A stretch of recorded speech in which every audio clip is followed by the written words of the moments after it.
Hi, everyone. This is Professor McGuire, and welcome to this overview of administrative law principles. Most of the things that you're going to see in this presentation are dealt with in greater detail in other lecture videos for the most part, or if you're taking my course, Administrative Law, for example, in some of the course materials and certainly in the lectures and some other visual presentation materials that might not be in video format. But the point of this overview of administrative law is to provide you with just that, and an overview of the essential topic areas that we cover and look at in administrative law. Now, at the outset, I just want to be clear. Administrative law is a vast area. It covers almost every aspect of law in the US legal system and also has applications in the legal systems of other countries. So what we're going to be talking about today is to just try to get our heads around the sort of large scale, consistent issues that come up in administrative law. And of course, because I teach in the field of public policy, we're not looking at these administrative laws in the incredible detail that you might in a law school setting, for example, and even in advanced law work. We're looking at this certainly to understand the legal aspects, but really to look at it from a sort of public policy standpoint. So administrative law as a set of frameworks from which a public policy practitioner might try to understand some of the ways in which government operates and some of the levers between branches of government, and also how sort of policy not only evolves within that system of administrative laws, but also how policy is either frustrated or achieved, policy goals are achieved, some of the roadblocks, some of the pathways in which policy can move and evolve in this set of legal frameworks that we like to call administrative law. So the first slide you see here is the hierarchy of laws, and this is just a conceptual way of trying to think about our branches of government and the different respective roles they have in relationship to creating law. And generally speaking, at the top of the hierarchy, we have the Constitution. It exists in both. Every state in the United States has a state constitution. Certainly there's one federal or US Constitution. And that should be relatively obvious, seeing both federal and state. And that is the same for any laws or regulations. We also have under the Constitution, just using the federal as the example here, we have laws. And so we have constitutional law, and we have laws in the middle are statutory law. And then at the bottom, we have regulatory law, or the regulations. The Constitution is really the purview of the judiciary, that branch of government, Article 3 branch, if we're talking about the US Constitution and the creation of the separation of powers, the three branches of government. Statutory law, the middle, is really the purview of Congress, Article 1 of the US Constitution. And then the regulatory law that we see at the bottom is really the purview of the executive, or Article 2 branch of government. That's the President of the United States and all of the agencies and executive entities that exist under that executive authority, the Article 2 authority under our US Constitution. And so as you'll see in our delegation, there's a separate video that you can review that gets into statutory delegation in much more detail. But in delegation, you'll see that Congress often passes laws, and then it leaves it up to the executive to implement those laws. And so there's a lot of issues that can come up in terms of how that works, in terms of how Congress goes about passing a law, whether it creates mandatory language in the law in its delegation to the executive agency, whether it has permissive language, so it's not overt mandatory language, thou shalt do this, executive agency, this is how you shall do this, but there's also permissive language, which is both express and implied. There's a lot of details that we can talk about in terms of understanding whether, for example, an executive agency is within its powers that it's been delegated, either its express powers outside of congressional delegation. But in this case, in terms of administrative law, we're really focusing on the powers that it has as a result of Congress handing over the responsibility of implementing legal mandates to the executive. So handing off that responsibility. And then in that world, we're always asking ourselves, is government, and most of the time when we say government, we're talking about the executive branch, because that's the kind of government that policymakers and average citizens deal with on a regular basis. But is government in that way, does it have the authority to do what it's doing? Or has it exceeded its authority? Did it never have the authority? Or did it have the authority to do what it was doing, generally speaking, but it violated in some way that authority? One way to think about this, maybe that many of us can sort of conceptualize, is police officers. They're empowered to act under the color of law. So they have authority granted to them as part of the executive in order to serve and protect, and basically act under the laws that both create the police force and then provide the powers in which the police force can engage with the citizens and the community at large. And we know that individual police officers under that presumed authority engage in 99.9% of the time engage in actions that are completely and utterly within their authority and exactly what they're meant to do. So they are just simply doing exactly what they're meant to do. But we also know that sometimes there are examples of maybe when a police officer intentionally or unintentionally steps outside of the bounds of the uniform, steps outside of the bounds of the authority that they've been granted. And they may do this because they violate somebody's constitutional right, for example. And again, they might do it knowingly and certainly do it unknowingly, or they might exceed their authority. We talk about this all the time. These are the words we use. And when somebody exceeds their authority, when they're acting as an agent of government, particularly the executive, and if that authority comes from the laws and statutes that have been created in that jurisdiction, then when they exceed their authority, they're outside of their delegated authority. So that's one way to maybe think about this sort of hierarchy of laws in relationship to administrative law principles. On the right-hand side, you see here a supremacy clause. All that's suggesting is that, the federal law in the United States, and this is important to remember because often we have some conflict of laws between state and federal. Sometimes we have, conflict in terms of the execution of laws. And when there is a direct conflict, and conflict of laws is an entire subject matter unto itself, has incredible, a lot of details that we certainly can't go into and wouldn't go into, even if we were getting into some of the more details. This wasn't just an overview, but conflict of laws, just so you know, just to have a sort of working understanding in the back of your mind, is that generally speaking, when there is a direct conflict, however that is defined and determined, between, let's say, state and federal law, that federal law generally trumps. And in terms of this hierarchy, you can say that, look, regulations that don't conform to the statutes, they are not empowered. They're outside of the statutory delegation. So we know those regulations are no good if they don't conform to the statute. So if the green, this sort of hierarchy works in sort of reverse order, the green is subservient to the blue, and both the green and blue are subservient to the yellow or the Constitution in this sort of color code of our hierarchy of laws. In terms of the source of agency power, I've already, you saw that arrow identifying delegation, and I've explained, color of law, authority, express delegations from Congress. When Congress needs government to do something, and that something is to monitor something, to review something, if they want the police powers, for example, states, and certainly at the federal level, at least the FBI and others, but let's just say at the state level, to keep this this example going, the states pass, authority both at the state level, whether there's a state police force, and certainly at the local levels, local authorities, because it works all the way down. So local legislatures pass the authorities for the police powers to be granted to those police force, and then the police force acts within the powers that are granted to it.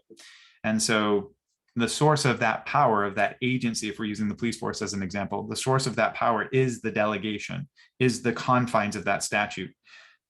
And we can say, for example, if we look at the black line, that Well, what is all of the authority that any legislative body, I have here Congress, the federal US Congress, but any legislative body, what is the amount of authority it has to grant? And then in the green, you can say, this is the actual authority that under a particular delegation, a particular law that's been passed, for example, a particular ordinance, if it's a local municipality, this is the actual authority that's been granted. So certainly it's within the authority, the black line, within the authority that it can grant, and it has granted within the green line, this authority. And then we can also say as a result of that, we know that even though it has additional authority to grant, the red shows us the authority that has been withheld. So this is one way of saying, look, we know there's another part of this. Anything outside of the black line is not within Congress's power. And the easiest way to think about that maybe as a constitutional violation. So Congress cannot pass a law that results in a violation of a constitutional right. For example, the first 10 amendments to the US Constitution, the Bill of Rights, the limits, the express stated limits of government's ability to act against US citizens and others in the United States. So government against individuals within the country. And so those 10 amendments provide individual protection. And we know Congress couldn't pass a law that violated. We think back to the hierarchy of laws in the last slide. We know that Congress isn't above, right? It isn't above the Constitution, or the statutes and laws that it passes isn't above the Constitution is maybe the better way to say it. And so therefore, or those constitutional protections, and therefore, that would be outside of this black line, any sort of law that violated the Constitution. Rarely does Congress pass a law that expressly attempts to violate the Constitution. And generally it happens when the law is applied by individuals or entities, executive entities, where they go beyond their authority. So usually those are as applied violations of the US Constitution. From our example before, it's the police officer certainly has all the authority of a police officer granted to them under the particular legislative enactment that grants them that authority. But when the police officer does something that might be beyond that authority, maybe in the red, that's certainly outside of their authority, but maybe not a constitutional violation. And if they do something else that's beyond the black, that definitely is a constitutional, in our example, at least here, a violation. So they have no authority. And we see this all the time outside of police officers, but we see where an agency might have authority granted in the green, and they certainly haven't created any constitutional violation, but they overstep, they go beyond the green and they move into the red. And as a matter of fact, right now we have a question of, for example, in the COVID era, there's been questions about whether or not the CDC, the Center for Disease Control, or the Occupational Safety and Health Administration, OSHA, whether they have the authority to enact certain executive regulations, for example, mask mandates or vaccine mandates or things like that to certain groups. The question has been, do they have that authority? Was that granted to them? Because remember, none of these mandates, whether they were vaccine mandates that we've been through or mask wearing mandates, none of them were passed by the Congress. Congress did not pass new laws with these mandates. So that left the Biden administration and the executive agencies and the Trump administration to some degree before in 2016, and I'm sorry, in 2020, when the virus first emerged, when the Trump administration was still in office, and certainly the Biden administration starting in 2021, it left the executive with the responsibility to generate authority through executive action and agency action. And so, the question has been whether or not those agencies were acting within authority granted by Congress, not necessarily whether they were acting unconstitutionally, not outside of the black, but whether their actions were in the red in this example, outside of the green. So that's maybe another way to think about it. And I think that's good enough. Another way of looking at statutory delegation, another sort of visualization of it that we can look at is, we can see here that I often refer to statutory delegation, particularly when it comes to, I work in the field of environmental policy. So I look at environmental statutes in particular. And generally, I like to think of it conceptually as a box, that when Congress passes a law, it creates this box. And the box is kind of like that sort of green area. So if I go back here, it's this green area. There's a delegation of authority. It's within Congress's capacity in the black, and it's their actual authority they granted. And that green line translates to me into this box. And so we have this box, which is the extent of statutory delegation by passage of legislation. It doesn't mess with the red. It's certainly not constitutional issues involved, that sort of thing. So the question is, there's a box that's been created by this statutory delegation by the legislature. And now the executive, the agency, we look at that and we see whether or not the agency's actions are within the box, within that delegation, or outside of that delegation. And there's a lot of nuance that you will see to some degree in the materials, but not just speaking directly to the materials for other viewers.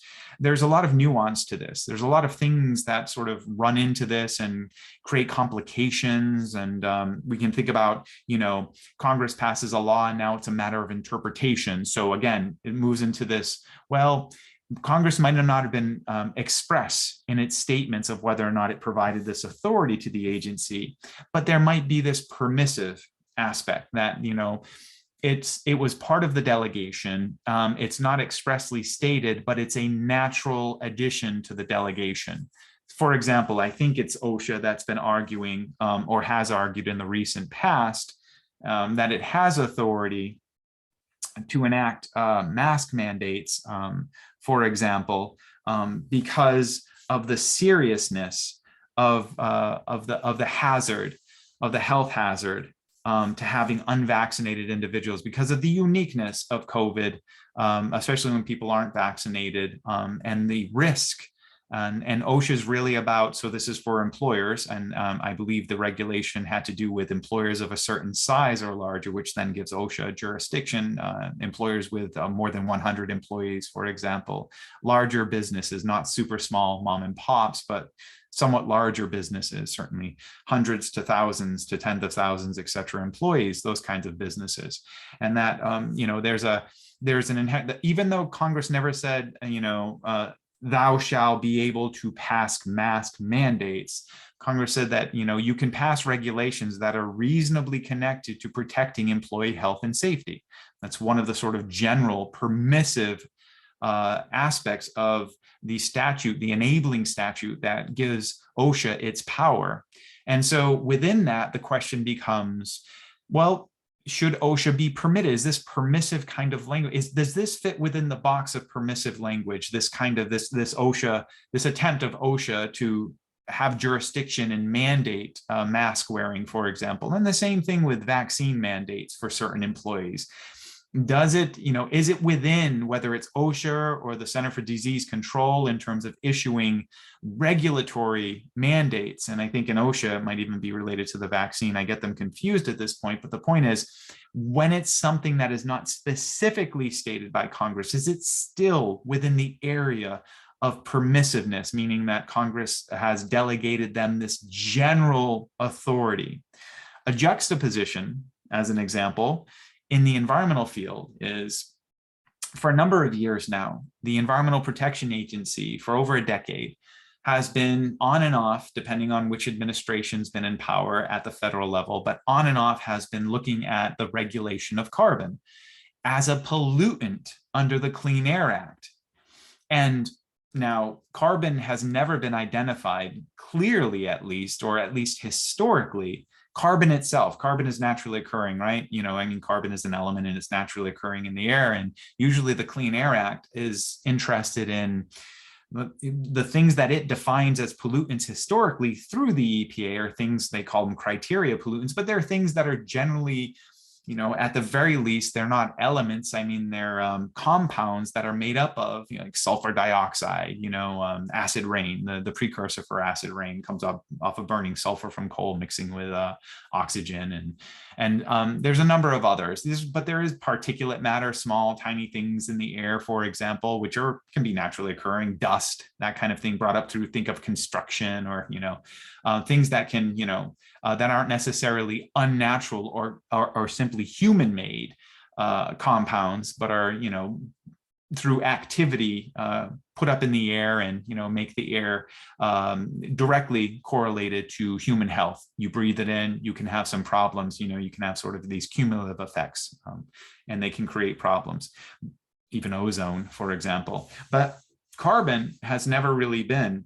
Now, the thing never been identified clearly and consistently, at least historically, as a pollutant under the Clean Air Act. Now, very recently, and this is up at the US Supreme Court, it has yet to be heard as of 2022. I think in the fall it will be heard.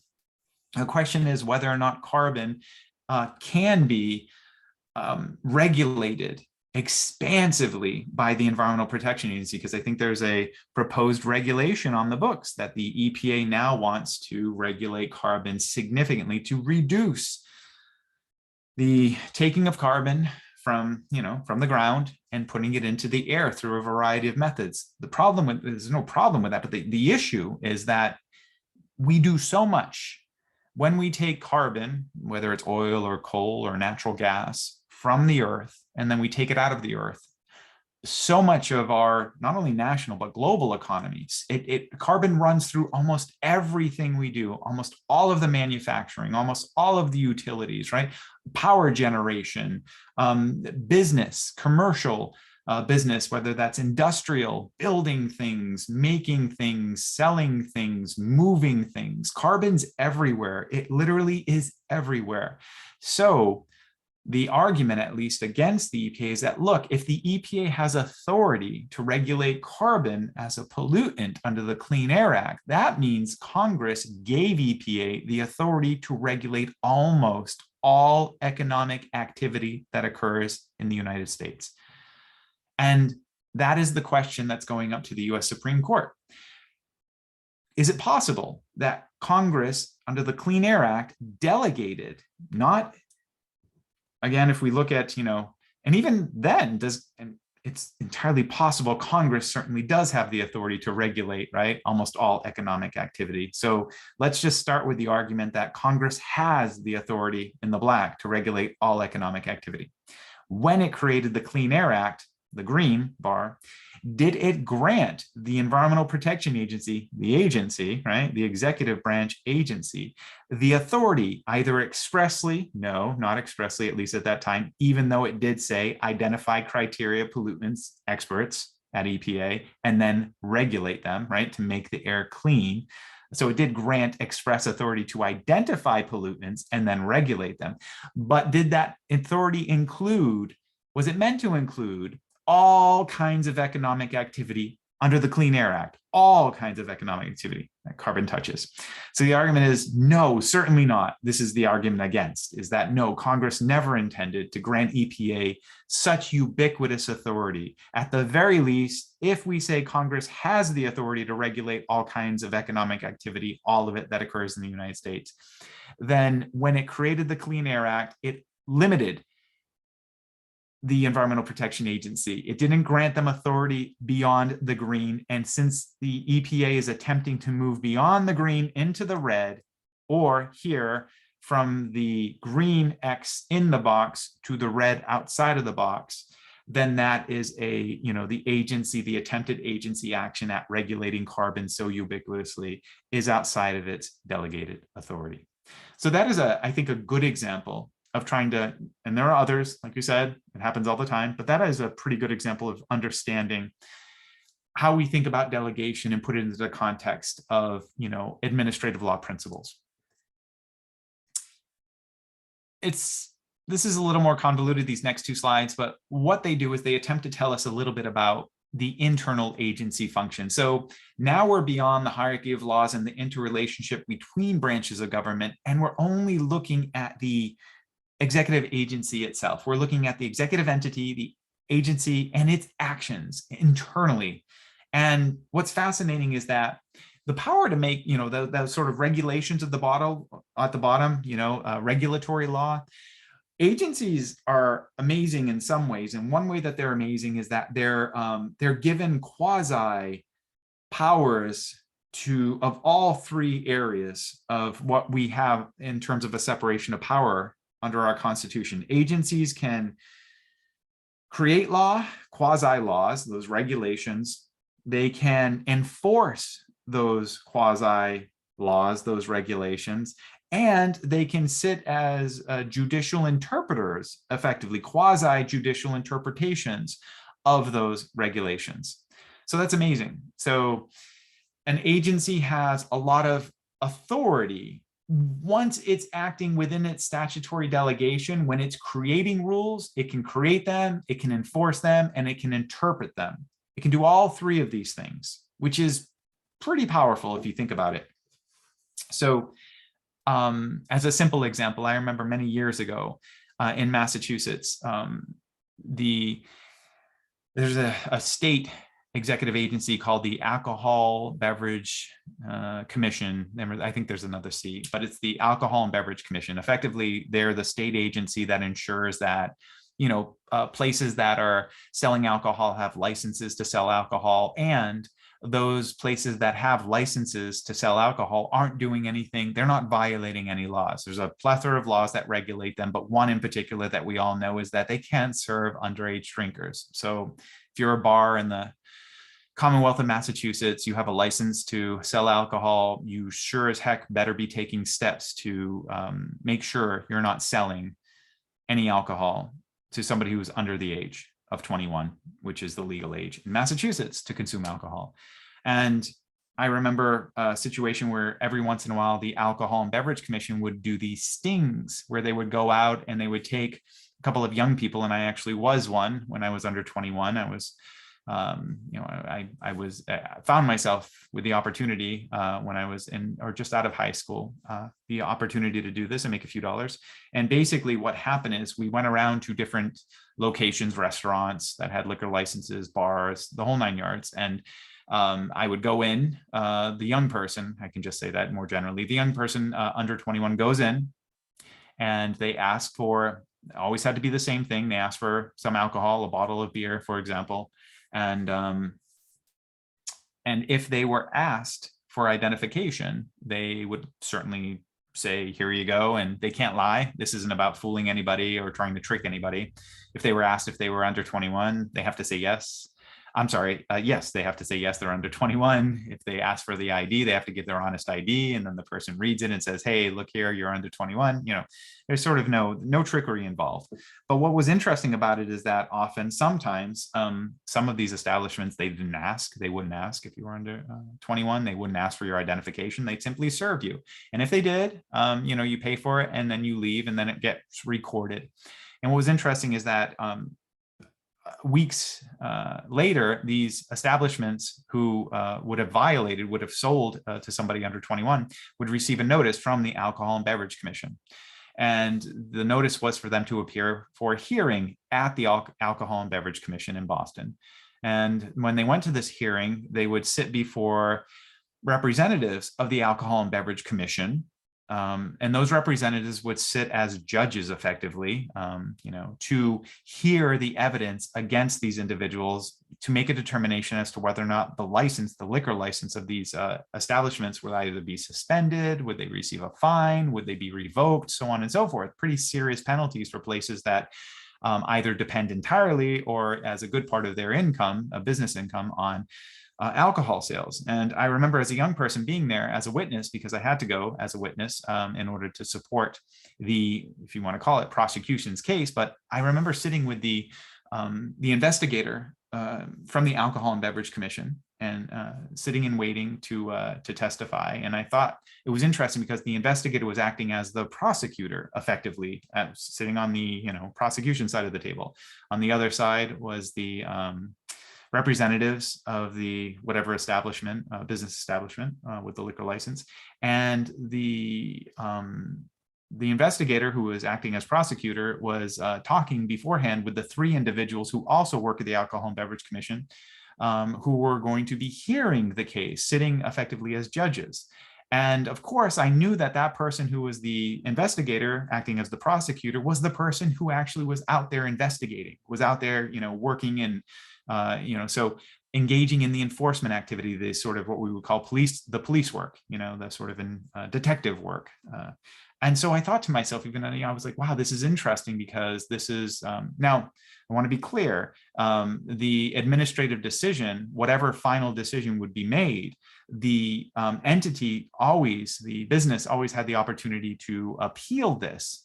I'm pretty certain of this, to appeal this, I'm sure of it, to a true judicial body. So I want to make sure that this is just the internal procedures. It's not the end of the line. So say they got a negative decision against them, then they always could go to real court, if you want to call it that, or an actual, Article 3 court, at the state level anyway, the judicial system in Massachusetts, and appeal whatever that final administrative decision was. It's just within the administrative activities, they effectively act as, again, they get to invest, they get to make rules, they get to investigate, and they get to prosecute, and they get to judge. They get to do all aspects of what government does. It's quite fascinating. So that's something to think about when you think about agency power. And internal agency power to do what it does. We can think of this as sort of a spectrum where, again, we're looking at the extent of the agency's actions to do these things like investigate, subpoena, etc. And they must be doing these things within the statutory authority that's been delegated to them. And if they're outside of the statutory authority on the left, they certainly, even though it's not a constitutional issue, then they're outside of their, authority to act if they're doing any of those things. And certainly if they engage in anything that creates a constitutional violation, they're outside of, because Congress doesn't have the authority. Think back to the hierarchy of laws. We can think of this very similarly. This is a new slide. It looks just the same, but the difference is, if you look at the bottom, here's where the top and the bottom is. We're talking about internal agency power to adjudicate. So not just to administer, but now to adjudicate. And the extent of the agency's actions to adjudicate is now in the green. And we can think of the same thing. So we're like, agencies can make rules as long as the rules, that's the, power to administer. They can make rules, they can create rules, they can go investigate, they have subpoena power, right? They can bring people before their body, as I was suggesting. They can send them notices because, of course, they have the initial authority to licensure and then to revoke, or, until final judicial review. So they have a lot of authority granted to them, most of them under the statutes that create the authority for them, in any particular instance. But there's obviously statutory authority that they don't have, that was withheld, obviously, by the legislature in many cases.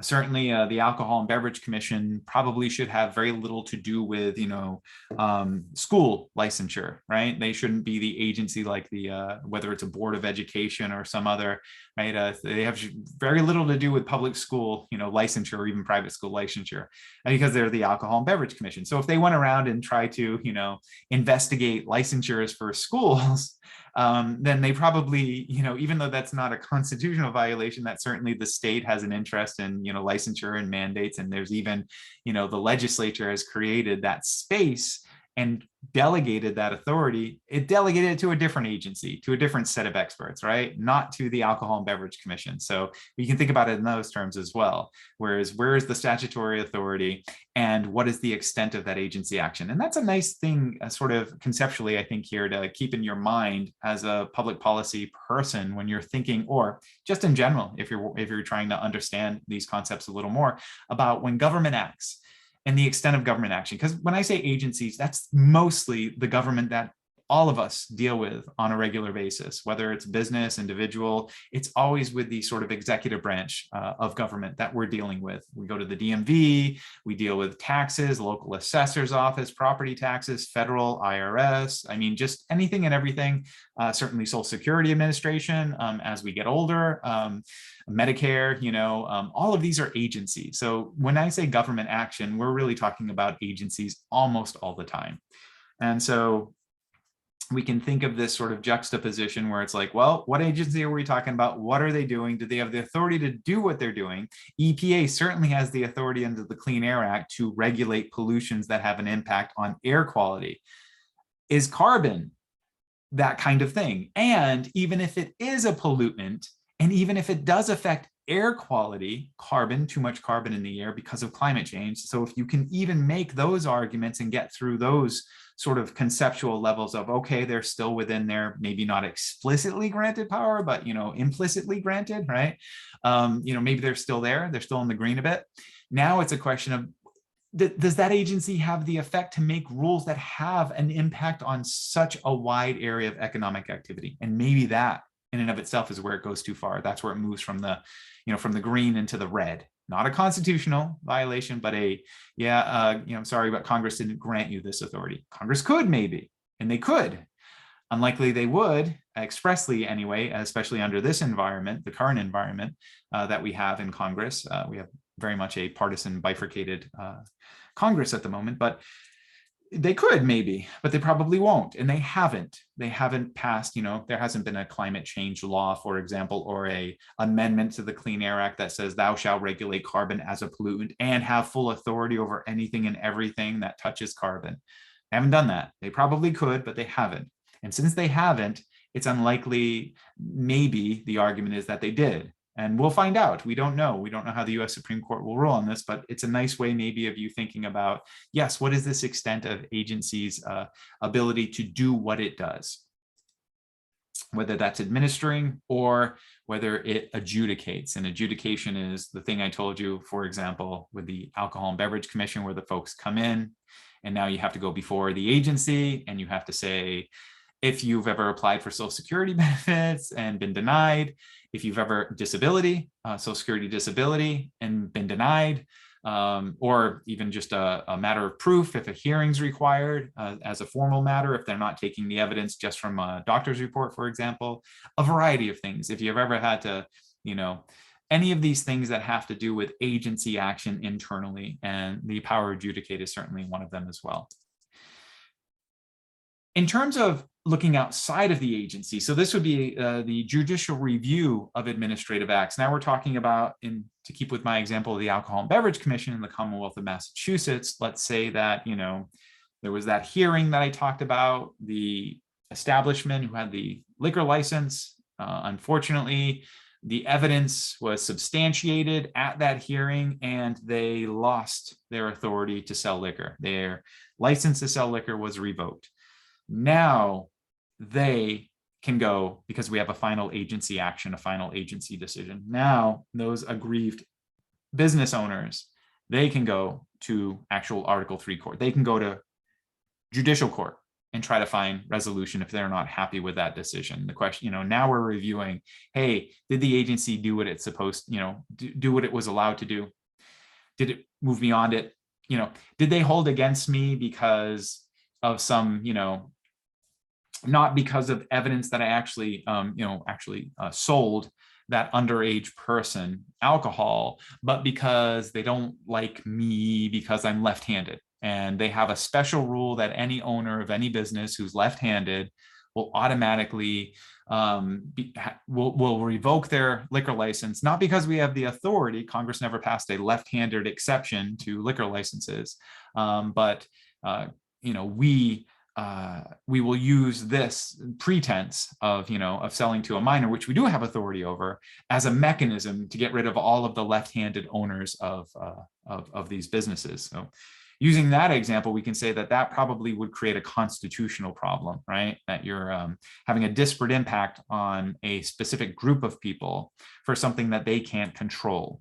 In this case being their left hand. Now, certainly that's a, you know, just a simple example, a lighthearted example maybe, but we certainly have examples of government action, agencies, individuals within agencies operating in ways where they violate people's civil rights, where they violate their constitutional rights based on, you know, race, national origin, you know, strongly held beliefs in a variety of ways, whether they're religious beliefs or other things, and they're being, so the point is there are many examples that we can probably think of, and there's certainly many examples in the materials, and there's many examples in life and ongoing examples of where government action exceeds its authority in a variety of ways. And one main way that it often happens is where there are, constitutional violations.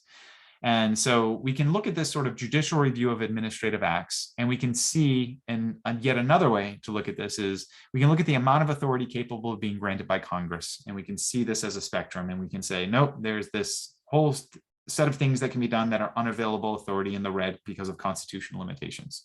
And then on the right-hand side, there is this set of things that are available to Congress that are available, but they never granted that authority. In our example, that's the ABC, Alcohol and Beverage Commission, trying to review licensures for schools, public schools, in a particular state like Massachusetts. So don't have authority to do that. And maybe also EPA, maybe not have authority under the Clean Air Act. And I just want to be specific about that. They have many other environmental statutes that they also grants the EPA authority for a variety of actions. But under the Clean Air Act specifically, have they been granted authority to regulate carbon and have that potential impact on all kinds of economic activity? And the question is, I don't know.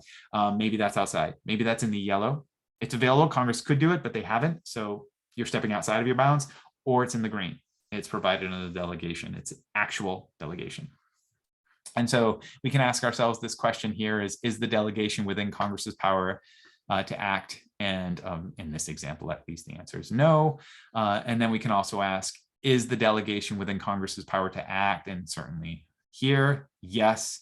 And then is this an actual delegation? Is this what Congress actually delegated? And it's just a different way of sort of working through that conceptual sort of, what are we talking about here? What is the action that's being taken? Where does the hierarchy of law sit? And how do I analyze this as an agency or government action relative to the authority that's been granted or not granted? And what authority can be granted? And is this within the authority that can be granted? Is it within the authority that is actually granted? Or is it outside of that authority wholly? Is it, for example, unconstitutional? A sort of a final matter, we can look at this in administrative law. One of the most important areas within the Bill of Rights, certainly our Fourth Amendment, also Fifth, and we can think of this spectrum of due process rights. And if we're bringing forward, for example, from this constitutional limitations, unavailable authority here, and we bring that forward as a way of thinking about the constitutional limitations and due process sits right within the US Constitution. It's an individual protection. That means government can't take action against you without ensuring that you're entitled to due process. For example, if that Alcohol and Beverage Commission investigator went out and just started issuing citations or revoking licenses and saying, look, I have the evidence, you don't need to know the details, you sold to an underage kid, I'm telling you you did, I don't have to prove it to you, you have no right to challenge what I'm saying to you, there's not going to be any hearing, there's not going to be any internal hearing, you don't have to come up to the ABC's offices in Boston. It's the ABCC, Alcohol and Beverage Control Commission. So if they're still called that, but that's what they were called back then. So you can come to you don't have to come to our offices. We're not going to have a hearing. You have no right to go to court. This is it. This is the end of it. I am the representative of government, and I'm telling you, you have sold to a minor, and I'm revoking your license to sell alcohol. End of story. Have a nice day. So if that happened, then we would probably have a property right, an actual property right at issue here for the business. And that property right is the license itself. It's valuable, right? It's a physical property right. And that business would very likely, because that is a government action. Now, it's not on an individual, right? It's on a business, but that business certainly would have a actual property right, not a, that is at issue, and a due process that is probably required. And of course, I explained to you that actually what happened is they were given a hearing date, they were able to come to the hearing, they were provided in detail with the evidence that was being used against them. The evidence wasn't being presented as a conclusion, it was being presented to 3 members of the Alcohol and Beverage Commission who were sitting as reviewers of that evidence. They were able to cross-examine. When I did it, I was cross-examined by an attorney on behalf of all of the establishments that had sold me beer or alcohol, and the legal counsel did their best to try to in cross-examining me, try to either impugn my say what happened didn't really happen, or try to get me to prove that I wasn't there. Whatever it was, they were doing everything they could to challenge the evidence that was being presented against them, doing exactly what they're supposed to do. And the point is here that the entities, these businesses with these liquor licenses, were given a lot of opportunities, a lot of due process, a lot of actual process to ensure that the action that ultimately was taken, if it was negative against them, was deliberated, was presented properly, and they were given the chance to hear the evidence against them, challenge the evidence, and go through an entire process that allowed for a reasonable sort of conclusion. And then even after that, more due process for them, because they can go to court, and they can challenge the final result in court. Yet more due process. So it's a way to think about due process relative to government action. And here we just have a spectrum because we deal with different areas of government or agency actions. And the question that often comes out is, well, is due process equivalent? Is it the same thing? Is everybody entitled to the same level of process in every instance? And the answer is no. And it gets complicated, like most things, particularly in the law, very complicated. But we can sort of, as an example at least, look at these 3 sort of general examples, and we can say, look, here's a spectrum we have property rights at the top and property rights moving from low to high. And then we have due process required, and it's inverse. So you have low property rights to little due process, high property right, a lot of property right, and lots of due process required. So at the low end of the spectrum, we think of instances, and these are some famous cases, they're based on some famous cases, but we can think of a property right like a length of contract. And this, for example, adjunct professors, this is a famous case there. You're given say a 1 year or even a 1 semester or 1 course contract to teach a course for a semester or a course for a year.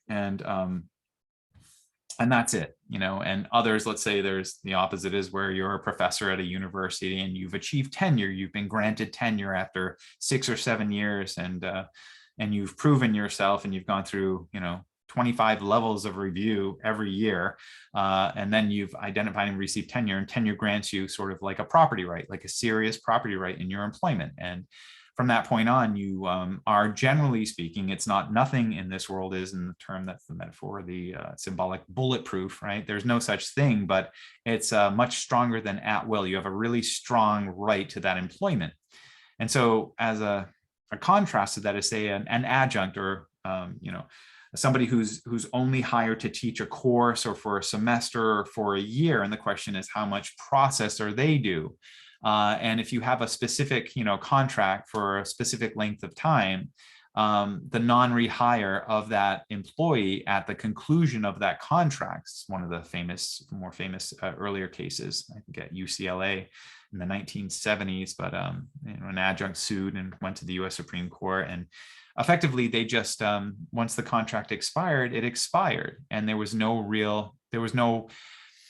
the question was, did that employee have a reasonable expectation of rehiring? And the answer was no, because they were a fixed term employee, and there's no special due process that, I think in UCLA's case, as a public university, so as an entity of government or representative of government, they had no special due process that was required of them. They didn't have to give them special notice. They didn't have to provide them with a special hearing, that sort of thing. It's just non-renewal of the contract is good enough.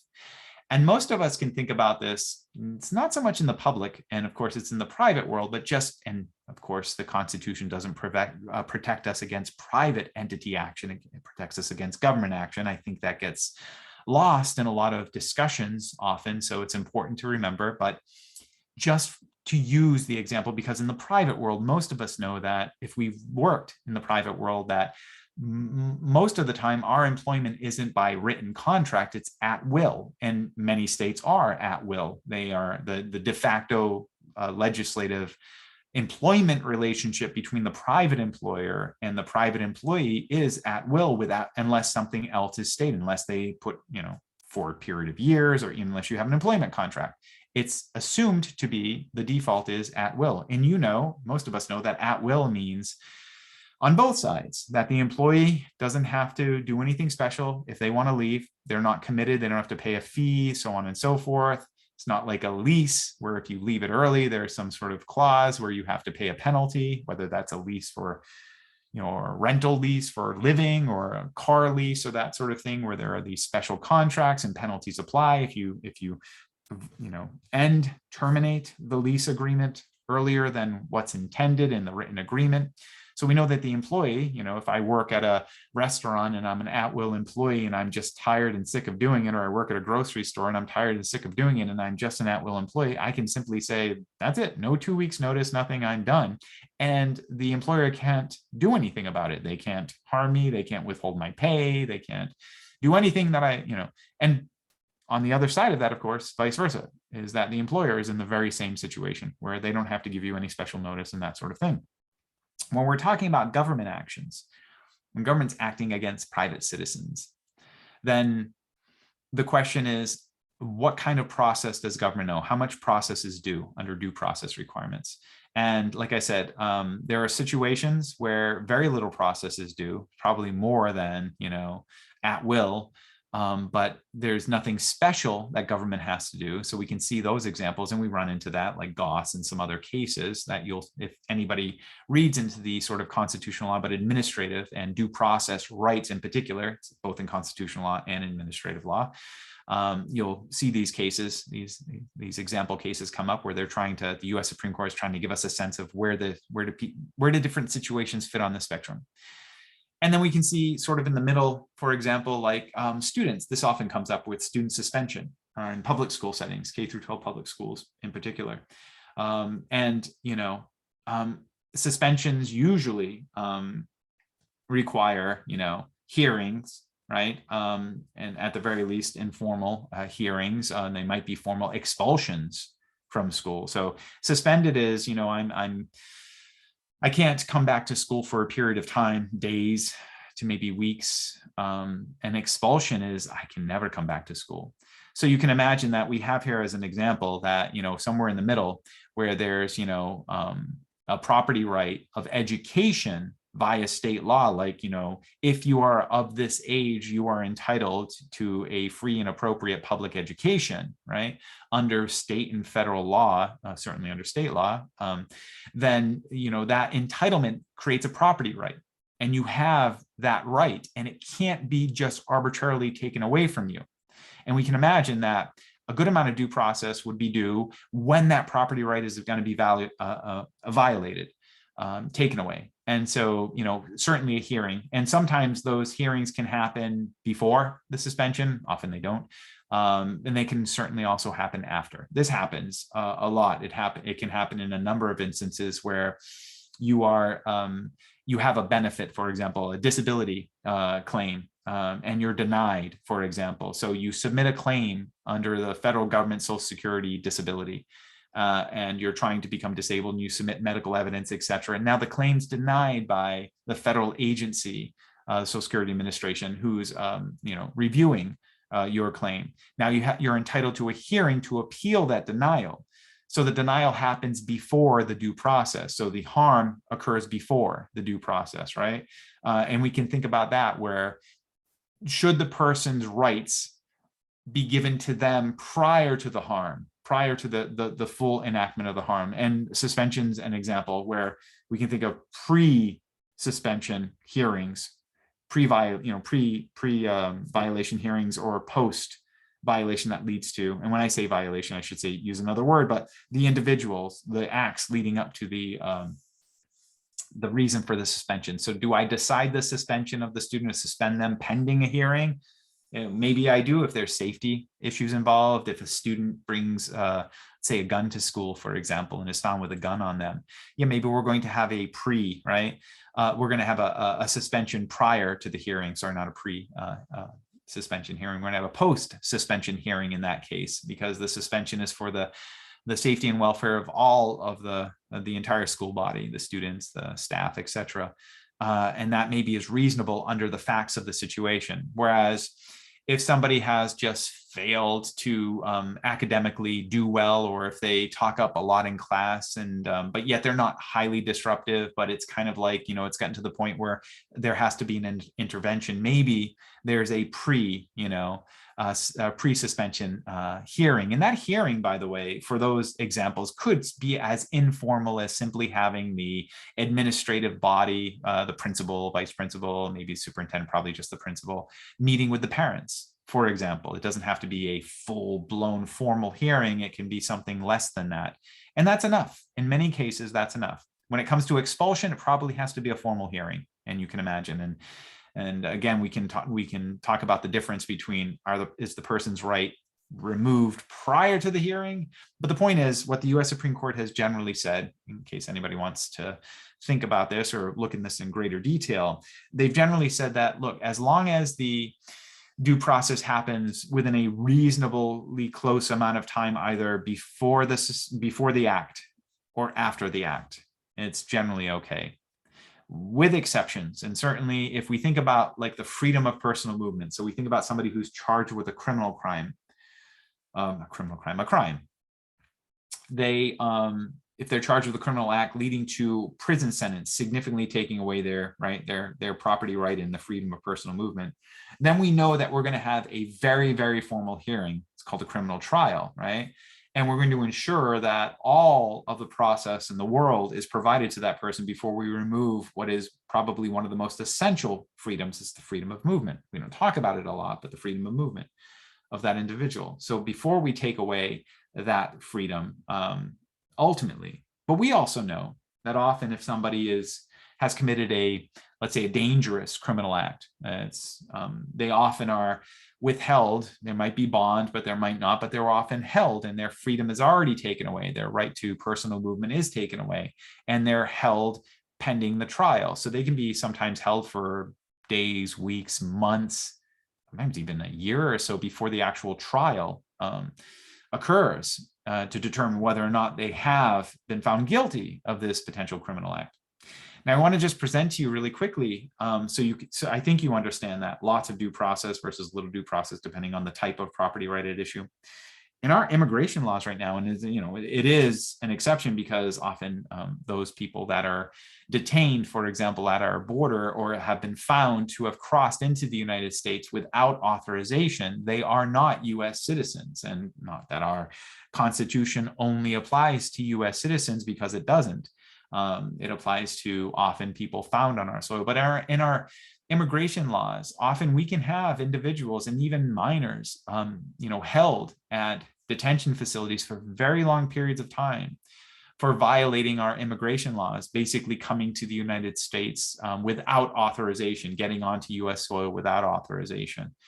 And there's a big question, because even though they aren't U.S. citizens, and just put that aside for a moment, because that is not the most important factor, we don't just reserve our due process rights for U.S. citizens, but the fact that we have, a high deprivation of personal freedom, often of minors, for example. You have minors that are withheld in facilities for long periods of time away from family members.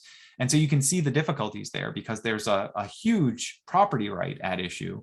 There's not a lot of individual culpability. I mean, certainly the movement culpability, when we think of a minor being sort of like, moving from one piece of soil to the other, probably not understanding all of the nuance and details of what they're doing. And certainly the law, probably somewhat not understanding the details and nuances of the laws of the United States in terms of immigration. Them being withheld for long periods of time is very difficult to sort of think about how we can manage that, those sort of property rights and due process requirements in this spectrum of due process rights, because that is certainly government action. Our immigration laws are part of our administrative entities and everything we've been talking about. So that's the conclusion of this general overview of administrative law from a number of areas and perspectives for your consideration. I hope you enjoyed it. They always end up being a little bit longer and more detailed because there's a lot of nuance, and this is, we barely scratched the surface. But from here, there are a number of other sort of like details we can start diving into in greater detail. Each of these sort of areas of the sort of the different branches of government, the development of the administrative state, administrative entities, its expansion, its bureaucratic expansion, and then with that expansion, the expansion of their powers. And we'll get into a lot more detail, certainly for those of you that are in the administrative law course or any of the courses that involve some administrative law. And for others that are interested, you should be able to find a link to some other lectures that provide more details and nuance, not only on administrative law principles, but on public policy and other areas in general. So thank you very much for your time.